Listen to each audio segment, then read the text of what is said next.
Leonel barreled down a set of spiraling stairs. With a leap, he cleared the Rylin and landed in a living room. Leonel ran to the kitchen and grabbed a bottle of foul green liquid. "Thanks for the daily dose of cow shit, Dad. Really appreciate it." In another rush toward failure? I'll succeed this time.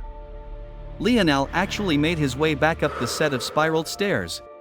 He pushed open the attic doors and swung himself out of the 3-story high triangular windows. Leonel grabbed the windowsill with his hand and moved his body to the drain nearby. He climbed to the roof, landing on the angled tiles with a practiced ease. Unauthorized scaling of a residential building. It is advised that Leonel Morales immediately cease illegal activity. Leonel ignored the beeping female voice, and taking a big swing of his dad's green concoction. Leonel suddenly took a leap. That was when a sudden gust of wind crashed into his body. He was taken into the skies. With a dull thump, he rolled across the hard ground. Leonel stood up, grabbing a silver-framed bicycle hidden in a corner. He leapt from the building's side. He hopping his bike from glass tunnel to balcony to light post before eventually landing on the ground.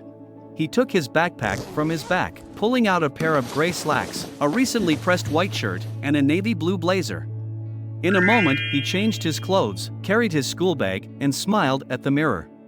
Realizing he would be running late if he wasted any more time, he hopped on his bike. The streets leading to his school were lined with lush greenery, including ancient trees that were beautifully recovering from winter. This place was the third-ranked academy on Earth, Royal Blue Academy. Soon, Leonel's gaze landed on a massive dome-like building. It stretched hundreds of meters. However, Leonel's view was completely filled with the sight of just one young lady. When she looked up and met Leonel's gaze, he felt that the entire world aside from her had turned various shades of white. The young fairy blushed profusely when she saw that it was Leonel. "Aina." Leonel's voice was powerful and filled with emotion. Aina's cheeks grew several shades of red darker. She turned and ran up the steps, disappearing into the academy halls. "I won't stop until I have a real answer from you." Leonel's gaze burned. Leonel's depressed mood didn't last for long. Soon he was smiling as though nothing had happened. At that moment, an arm wrapped around his shoulders. "Another failure? How many is that already?" 520, James asked. 521, Leonel muttered. "There are too many young noble women looking to get into the good books of the 3021st Bachelor of the eligible minor list. Think about it this way, there are too many who want you." James spat. "As long as she rejects me, I will leave her alone. But in 4 years, she's never said a word after one of my confessions." Leonel swiped his finger under his nose a few times. "Obviously, she likes me." James was stunned for a moment before bursting into another fit of laughter. "I don't know why I waste my words. I should have known nothing would affect your state of mind for the big game. Damn it, there's a test today." James ran away like a madman. Leonel shook his head. He pulled out a binder from his backpack to cram for his own test while he walked to class. Leonel walked into class just on time. Then he took his seat and put his head back in his binder of notes. He was just expressing his love for Aina moments ago, but now he's sitting behind her as if they're strangers. Beneath the teacher's words, the seemingly normal desk surfaces flickered and became screens. As usual, Leonel finished with blazing speed, only taking half an hour to complete a 2-hour test. Leonel was about to jog out of the classroom door when he suddenly thought of something and paused. With purposeful steps, he made his way back to Aina, who was still focusing on her exam. "I know you probably won't go, but I thought I would try anyway." Leonel smiled lightly. Without another word to Aina, Leonel turned and jogged away. Leonel sprinted out of the building, hopping onto his bike to cut across campus with blazing speed. Leonel sped into a massive glass-panned oval-shaped arena. After entering the locker room, he was greeted by the moans of dozens of grown men. "You're all too embarrassing. I don't want to be your captain anymore." "Don't be like that, Cap. These 4-star masseuses have the hands of angels. Come on, Cap, you gotta try this." Soon, Leonel's own moans filled the locker room. "Good evening, gentlemen. I hope we can have a good game today. Enjoy, everyone." The boisterous chants, the heated anticipation boiled in the air, shaking the very stadium they stood within. Leonel stood proudly, 2 of his teammates to either of his sides. He calmly smiled at the arrogant sneers of his longtime opponents from Angel Wing Academy. Here is the coin we will be flipping today. The head referee speak. The head referee tossed the coin into the air. The result is tails. Royal Blue, would you like to receive or kick? We receive. Leonel grinned. Respect the game. Persist to the end. Royal Blue repeated these words as one in a rush of emotion filled the air. Morales immediately entering a 5-wide set and glided backward effortlessly. A corner blitz, Morales threw it directly over the corner shed. James dropped the ball? That could have been a 20-yard gain. How unlike him. However, Leonel pulled the team from the depths of despair time and time again. What a bullet over the middle. Morales is really carrying the load of the offense, but he's taken a lot of hits this game. What the hell are you doing out there, Bennett? Coach Owen said, taking a step back. You've already had the privilege of winning 3 times before, but think about the juniors on your team. This game may be their one and only chance in their lifetime. Coach, that's... James wanted to defend himself, his gaze flickering with a complex light. Isn't this what we live for? Leonel's grin sent a wave of calm through the sidelines. Let's go win this. Leonel slid on his helmet and stepped out onto the field. And here we go. Scoot up to the edge of your seats, everyone. This is the final drive to decide it all. Leonel skillfully utilized his exceptional abilities and impeccable timing to skillfully evade his defensive adversary. Morales sees him. This is it. Bennett is wide open. In the end, he rushed forward. With a flick of his wrist, the ball soared over 21's head, landing right in James' hands. Just as the crowd was primed to root for the Royal Blue Academy squad, the ball slipped through James' hands and the clock hit triple zeros. James grabbed his helmet with both hands, dropping to his knees in despair. However, under the silence of the arena, a resounding boom of 2 clashing bodies sounded. Unnecessary roughness, roughing the passer, number 21, half the distance to the goal, still first down. The new player didn't expect James to miss such a simple throw, so he directed all his force towards Leonel. The medics rushed onto the field. Despite the Royal Blues gaining new life, the stadium still remained silent. The sight of Leonel writhing in pain made many send furious gazes toward the rookie in James. The medics quickly lifted Leonel's jersey, undoing the bandage. Leonel refused the medics and grabbed the hand of the middle-aged male medic who tried to take his pads off. There's just one play left, I got it. Leonel's fiery gaze lit a fire under them all, filling them with a strength they didn't know they had. Leonel slapped his hands together, standing behind his offensive line as though he wasn't injured at all. Blue 80, down set, hut. Leonel sat in the locker room breathing heavily. The sounds of celebration surrounded him. He'll probably have to have one of the medics re-bandage this for me, Leonel thought to himself. Hearing a sudden plop by his side, Leonel turned from his locker to see his coach half dozing off. Look at you, how embarrassing. You get like this every year. What's it to you? You're gone after this time anyway. This old man will just stay in his little town. You're the coach of the best academy football program on Union Continent. Your salary is enough to retire now and live a life of luxury. Thanks for choosing Royal Blue, kid. Finish drinking that green vomit your old man gave you, kid. Leonel dug through his locker to find his black bag, pulling a familiar bottle of green sludge out. This gross concoction was one of his father's creations. It appears to possess the incredible power to mend injuries and promote growth in stature. You knew you would get the unnecessary roughness. Call, right. I know you too well. You don't like to lose. But you'll find a way to protect our friendship while still winning this game. Am I right? Leonel sighed. Is there really a need to know the answer? Of course there is, James' voice rose. If you knew I needed your help, why couldn't you just lose this one time? A body that was half hanging outside the window on the 4th floor. James and Leonel had only recently made up following the last locker room incident, but now James was being smashed out of a glass window by someone else. James, Leonel didn't wait even a moment. He quickly broke into the dormitory. Conrad, Leonel burst into the 4th floor's lounge room, his voice carrying a biting cold. He scanned the room quickly, trying to get a read of the situation. It was then Leonel froze. Aina herself blushed and looked away, trying not to meet Leonel's gaze. So she's yours, it's no wonder why. This guard dog reacted so furiously to my casual words. Hearing Conrad's words, Leonel was smart enough to understand what must have happened. James was likely here accompanying Aina and her friends. Knowing that Leonel would be a bit late at some point, Conrad came and tried to make a move on Aina, causing James to lash out. It seemed that James was a bit too drunk. The members of the Royal Blues gathered around Leonel without him saying a word. No matter what, the Angel Wings were outnumbered here. So what if I do? Do you think I would be punished for it? For a Ford star, his family background can protect him from getting away with the usual offenses. Leonel fell silent under Conrad's sneer. He didn't notice that from the side. Aina observed him with a slightly curious gaze. No, I'm certain you would. However, you'll have to face the consequences. Consequences? Conrad pushed James' body out of the window some more with his hands. Yes, if you drop my partner from that window, you 7 will follow him right after, infraction code 22.31.4 murderous intent detected. Just when the situation seemed to have reached a stalemate, a loud blaring noise cut through their silence and the wall-shaking music of the other floors. Warning, we have entered a code red, class 9 state. Centuries from now, historians would come to know this event as the dimensional descent. A sudden blinding light streaked across the skies. For a moment, it seemed it was day rather than night. Gravity seemed to increase by at least 10. The world fell to darkness. While everyone was distracted, Leonel had already moved. He was making it to Conrad and James in a few steps and grabbing a side of the latter's collar himself. Leonel sucked in a cold breath through his teeth when James heavily leaned on him. Chef, do you have any gas burners back there? We need some light? Leonel called out. Yes, we use a blowtorch for the finishing touches of certain dishes. Before he could think to hand it to Leonel, it happened.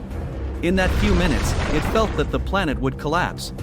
The earth beneath their feet trembled fiercer, the building swaying wildly from left to right. It was then that Leonel froze. He didn't need to think to know what was causing this. The Paradise Islands. The only slight hope was that Leonel and his father lived on a paradise island which was very close to the surface. If their island crashed into some of the high-rise skyscrapers, first, it could slow its descent enough to save his father's life. In the end, Leonel could only force his worry down. A putrid smell filled the fourth-floor lobby along with mute sobs almost completely obscured by the vicious torrent of sounds. When they did, Leonel began to work as though nothing had happened. He carefully took James' shirt off, being mindful to support his head, cleaning out James' wounds to his lower back as best he could. Leonel smiled and shook his head, his gaze turning empty for a moment. What should he do now? It was a spatial tear.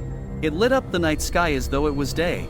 It's expanding, we can't stay here. Leonel was taken aback. The very same young girl who had vomited stood in the way of the closest exit, her gaze vacant. A spatial tear grew to their backs, their white pupil tears blocked their fronts. 10 of them, not overly dangerous but definitely uncontrollable variables. The steadily growing spatial rift to their back waned and growled. However, even as everyone began to panic, Leonel grew calmer. A shard of glass flew from the windowsill James had just hung from. Damn it, we have to make it past. Without another ounce of hesitation, Leonel took a strong step forward, heading toward the petite girl. Leonel removed his black jacket and swiftly wrapped it around the girl's arms, binding them together. As Leonel hurried out with his friends, he suddenly noticed a crowd of pale pupils gathered at the entrance, rushing into the stairway and slamming the door shut behind him. The only thing they can do is wait, but it was inevitable that they would be drawn into the spatial rift finally. Leonel's gaze shifted to her back. Even in the dim light, she had an alluring charm. He faintly hoped that in their last moments, Aina might say the words that could put a smile on his face even now. But her small frame seemed to have no intention of turning. Maybe I was wrong. I guess she doesn't like me. At the last moment, the spatial rift swept them all in. But strangely, those with white pupils bounced off the surface of the space crack. The world was changing in a completely unprecedented way. In a world filled with white-eyed mutants, normal humans had suddenly become the minority. However, the world hadn't ended. Not just yet, anyway. Leonel and his group lay unconscious on a bed of eroded limestone. An odd energy swirled around them. It moved and almost breathed like a living entity. Over half of this fog surged toward a delicate sleeping beauty. A fifth surged toward a young man with long blonde hair and a high-bridged nose. Another fifth descended toward a tall young man with bandages wrapped around his torso. The remaining portions spread out evenly, seeping into the bodies of the remaining unconscious youths. The hours continued to tick by, and eventually, it became days. Finally, on the fourth day, the first of them began to stir. By the time you read this, it'll already be gone. On the paper is the handwriting left by Leonel's father. Leonel stirred awake. His eyes blinked for a moment. Leonel's injuries were healed and he was confused. The strange wind that gently blew against his bare skin, the ancient scent that hung in the air, The world had suddenly become too detailed for him to take in. Half a day later, Leonel felt his throat burning. Leonel slowly slung his backpack off of his shoulder and took out a familiar bottle of green sludge. He brought it to his lips, drinking shakily. At that moment, something fell from Leonel's tipped bottle and left a paper cut on his nose. Leonel delicately picking up what had fallen. It seemed like a rolled-up piece of flexible fabric. By the time you read this, it'll already be gone. Dad. You probably thought I meant I died, right? Be honest. You started crying, right? Damned old man, don't let me catch you. There's not much I can tell you here. So, I will be quick. First, don't bother trying to wake up your friends. You've likely woken up long before them. Now, the priority is to focus on yourself for now and use your nepotism to your advantage. Second, your awakened ability is related to your senses and mind. Just simply meditate until your body reaches equilibrium. Third, I've left you two things in the basement. One is the truth behind what is happening here, and the second is an heirloom of our Morales clan. Stay safe, son. Having read his father's words, Leonel grew calm and started attentively surveying the environment around him. He was on a crumbled limestone platform. 4 sets of stairs descended in different directions before him. At their peak sat a temple. Facing a randomly chosen portal, he hesitated again. I hope that you'll show me your true self one day. I may not come out from this alive, but at least you'll have something to remember me by. Leonel lay on the ground, looking up at the ceiling in the darkness. He had a deep red blood in his chest. Leonel felt a slight dizziness. When he became aware, he found himself transported into a long corridor. Subdimensional zone detected, Mayan tomb, Spanish invasion. Clear requirements. Enter Chief Priest's sacrificial room. Save Chief Priest. The sound of footsteps suddenly shook Leonel out of his thoughts. The Spaniards were near him, and they had guns in their hands. Leonel focused with all his might, trying to analyze his situation at the moment. Temples always have confusing layouts. Guns from that era need reloading. My sensory ability works best in the dark. Every time he passed by a torch, he unceremoniously put out its fire. Relying on his special sensing ability, it will gain an advantage over the Spanish soldiers in the darkness. Good. One group is headed toward me. There are 3 of them. The sound of sharply whistling wind rang out in his senses. Without hesitation, he dove backward. In the darkness, Leonel scored twice. As Leonel prepared to ambush the last man, he was discovered and met with a musket shot. His leg swung forward, hitting the kneeling Leonel across the chin. Leonel's mind spun, but the sound of a sword being unsheathed snapped Leonel out of his stupor. Using the momentum of the kick, he allowed himself to fall backward, landing near the sword of the Spaniard. Till the end, Leonel had done it through his wild swings. The latter was confused about how he died even as he breathed his last. His hands fiercely trembled. Even in the dark, he could feel the sticky liquid substance coating his palms. The cycle continued, Leonel always waiting for them to split down different corridors before he made his move. After 3 days, he had single-handedly taken down a good percentage of their army. But blood coated Leonel's face and armor. He was numb and exhausted. Slowly but surely, he finally entered the only floor he hadn't. An old man with wrinkled brown skin standing over a sobbing girl. He raised his knife while chanting something. Leonel was so stunned, he quickly threw the dart at the elderly man in front of him with force, but reacted quickly, a barrier of something Leonel couldn't see appearing to block the piercing spear. At that moment, a light emanated from Leonel's wrist. Chief Priest. The old man, which is the key figure in the mission he had been transported here to fulfill. Leonel, a 1.9-meter tall man, had a narrow escape from the chief priest to save a gorgeous maiden, but she was trying to kill him. Leonel not. Another Otlottl's dart, pulling back with as much as 50 of his strength. The priest's brows furrowed as he raised his dagger once more, but this time, he aimed it toward Leonel, chanting with a calm rhythm. The nude young lady strapped to the table watched on blankly. Leonel's spear shattered against an invisible barrier once more, but this time Leonel could faintly feel it condensing. He dove forward, sliding his arm across the air sideways and causing another dart to whistle across the air with a sharp sound.